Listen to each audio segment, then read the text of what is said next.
Hi guys, welcome back to a new episode of Talking Sports with Tarkesh, and on this channel we've been discussing A to Z of IPL over the last 1 month, and it is only fitting we go down the memory lane to recollect some of the franchises who were part of the competition in the earlier years but are not associated with the tournament anymore, and just delve into reasons of why they have discontinued to be a part of the IPL. And starting off in this exercise are only the second winners of the IPL. That was the Deccan Chargers in 2009.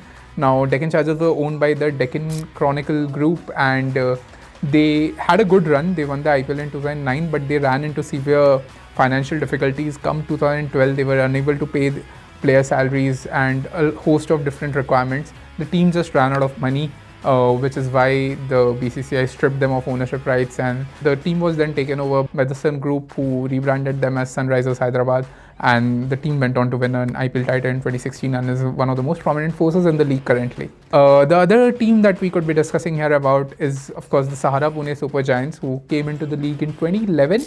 Now, they were always in dispute with the BCCI because of the franchise fees that was in the consideration, and they played for a couple of seasons in 2011, 12, 13. They played for 3 seasons, in fact. And but there was always problems over the franchise fees part. And in 2013, they finally were unable to pay the franchise fee for that season of the IPL. And there is a certain amount of guarantee money that you have to pay to continue association for the next year as well, which they were unable to pay to the BCCI as well, which is why the franchise was disbanded in September 2013. The third team here is Kochi Tuskers Kerala, which came into the ranks in 2010, and they played till 2011. Only in 2011 they played just 1 season. There was a controversial consortium of owners involved, which resulted in quite a lot of repercussions that we won't be discussing over here. There's the fact that they were unable to pay 10% of their bank guarantee as part of franchise fees was enough for the BCCI to put them out of contention for participation in the following season. Mahila Jayawardene used to lead that team, if you remember, and there were quite a few players like Srishant and Aaron Finch and quite a few players associated with the team. It is the team that is the only Kerala-based team to have come into the IPL, so of course there's that special connect with the state, but unfortunately they couldn't continue in the competition. And then there were 2 teams, the Gujarat Lions and the rising Pune Supergiants, who had entered the league for the 2016 and 17 seasons. Now, Gujarat finished at the top of the table in the 2016 season under the captaincy of Suresh Raina. And they had a good run. They had quite a few good players in the ranks like Bravo, Raina, Dinesh Karthik, amongst others. And they eventually couldn't make it to the finals, but their exceptional league stage run was obviously phenomenal. And rising Pune Supergiants had a torrid run in the first season, but in the second season, in the captaincy of Steven Smith, they made it to the finals, and that was one of the most exciting finals of all time to watch. Mumbai Indians, they were chasing 129, 130, and Mumbai Indians restricted them on the final ball.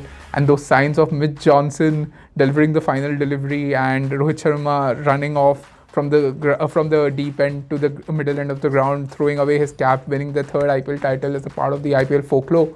Both these teams were temporary stopgap arrangements because CSK and RR were suspended for 2-year-long periods, and these teams just came in to fill for them, which is why when they were formed, they got a chance to acquire like 5 players from draft picks, which resulted in Raina leading GT and Brendan Nicklum, Dwayne Smith, all of them being a part of GT, with the rising Pune Supergiants getting the likes of Ashwin and Dhoni and Ajinkya Rahane playing for them, amongst other players. So both these teams, they had no financial irregularities as such. In fact, the RPSG group, which owned the Pune Supergiants, then went on to expand their ambit and acquire Lucknow Supergiants ahead of the 2022 season as well. So, but they were just stopgap arrangements, which is why they aren't associated with the team, with the IPL anymore, once RR and CSK came back into the ranks in 2018. Now, what are your memories with these 5 IPL franchises? Do let me know in the comment section. Are any special players that you associate your IPL journey with? Just let me know in the comment section, and don't forget to like and share the video, and keep subscribing to Talking Sports with Tarkesh. Thank you.